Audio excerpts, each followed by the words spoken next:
प्रस्तुत है कोरोना पर मेरी एक छोटी सी कविता। हाय हाय यह कैसी विपदा आई, हाय यह कैसी विपदा आई, पूरी दुनिया लड़ रही है कोरोना से लड़ाई। हाय यह कैसी विपदा आई, पूरी दुनिया लड़ रही है कोरोना से लड़ाई। 5 महीने बीते, 5 महीने बीते, किसी ने सफलता नहीं पाई। 5 महीने बीते, किसी ने सफलता नहीं पाई। कोरोना का टीका या दवाई अब तक बाजार में नहीं आई।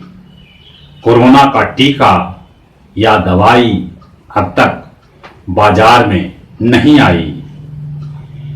इतनी संख्या में मर रहे लोग,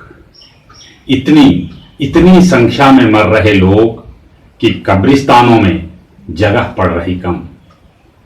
इतनी संख्या में मर रहे लोग कि कब्रिस्तानों में जगह पड़ रही कम।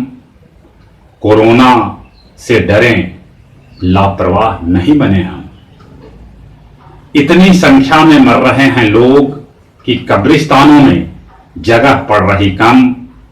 कोरोना से डरें, लापरवाह नहीं बने हम। मास्क लगाएं, दूरी बनाएं, हाथ धोएं।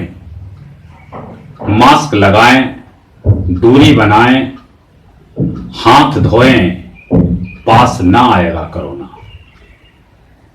मास्क लगाएं, दूरी बनाएं, हाथ धोएं, पास ना आएगा कोरोना। वरना पड़ सकता है एक दिन हमें भी रोना, हमें भी रोना, हमें भी रोना।